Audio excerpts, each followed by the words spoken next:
Hello guys, അങ്ങനെ ഒരു 8 മണിയൊക്കെ ആയപ്പോൾ നമ്മൾ റാണിപുരത്തെത്തി. അധികം വീഡിയോസ് ഒന്നും എടുക്കാൻ പറ്റിയിട്ടില്ല. എടുത്ത വീഡിയോസൊക്കെ ഞാനിതിൽ ആഡ് ചെയ്തിട്ടുണ്ട്. അത്യാവശ്യം നല്ലോണം നടക്കാനുണ്ടായിരുന്നു. പിന്നെ ഇതുപോലെ ഇരിക്കാൻ കുറച്ച് സ്പേസ് ഓരോ സ്ഥലത്ത് അവർ സെറ്റ് ചെയ്ത് വെച്ചിട്ടുണ്ട്. അപ്പോൾ അങ്ങനെ റെസ്റ്റ് എടുത്തിട്ടേ കയറാൻ പറ്റത്തുള്ളൂ, അല്ലാതെ ഒറ്റയടിക്ക് കയറാൻ പറ്റത്തില്ല. അത്യാവശ്യം നല്ല വലിയ മലയും പിന്നെ ഒരു ഇറക്കം പിന്നെ ഒരു മല, അങ്ങനെ നല്ല ടാസ്ക് ആയിരുന്നു. അത്യാവശ്യം വെയിലും ഉണ്ടായിരുന്നു. അങ്ങോട്ട് പോകുമ്പോൾ വലിയ കുഴപ്പമില്ല, പക്ഷേ ഇങ്ങോട്ട് വരുമ്പോൾ നല്ല ടയർഡാവും.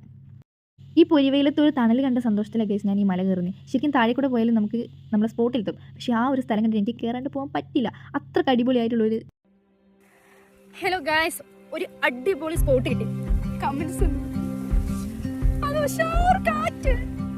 ചെറിയൊരു കുഞ്ഞി ഇത് കുടിയിൽ ഇതാ കണ്ട ഈ സാധനം കുടിയിൽ വെച്ച് കെട്ടിയ, പക്ഷെ കുറച്ച് ടോപ്പിലായതുകൊണ്ട് നല്ല കാറ്റുണ്ട്, നല്ല തണലും ഉണ്ട്. ഇതിന്റെ ഫ്രണ്ടത്തെ വ്യൂ ഞാൻ കാണിച്ചു തരാം. ചെറുതാ പക്ഷെ നല്ല സുഖമുണ്ട്. അവിടെ അവര് വരുന്നുണ്ട്, അവരോട് ഞങ്ങൾ ഇങ്ങോട്ട് വരാൻ പറഞ്ഞു. അവരിതാ അവിടെ ഇരിക്കുകയായിരുന്നു. ഇങ്ങോട്ട് വരാൻ പറഞ്ഞു. ഇത് കുഞ്ഞു